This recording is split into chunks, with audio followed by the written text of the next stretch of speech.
आज वावरात व्हेज पुलाव बनवून खरंच लय मजा आली.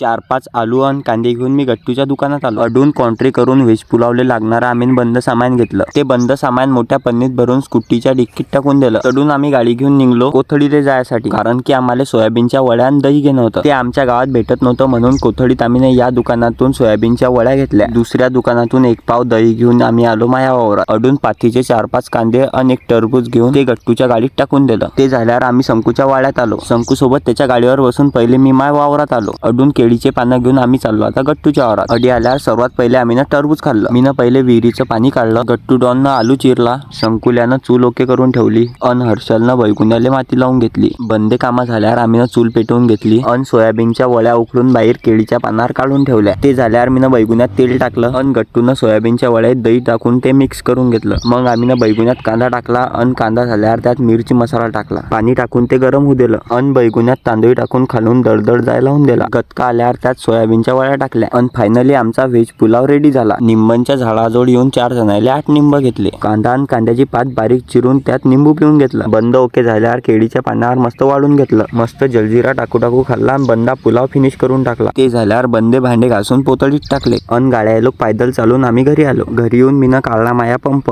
अन खंडारे मामाच्या गाडीवर बसून मी आलो आपल्या भुईमुगाच्या वावरात. मोटर चालू करून मीनं पंप भरून घेतला. अन पायपाले एंड कॅप लावून भुईमुगात पाणी लावून दिलं. पंपात औषधी टाकून मीनं शिपायला सुरुवात करून दिली. अन संध्याकाळ लोक 4-5 पंप शिपून मीनं 500 रुपये टाईट करून घेतले. शिपणं झाल्यावर मीनं वावरात येऊन पहिले मोटर बंद करून दिली. अन गाडीवर बसून मी घरी आलो. तर चला मग आजच्यासाठी एवढंच. भेटू पुढच्या व्हिडिओमध्ये.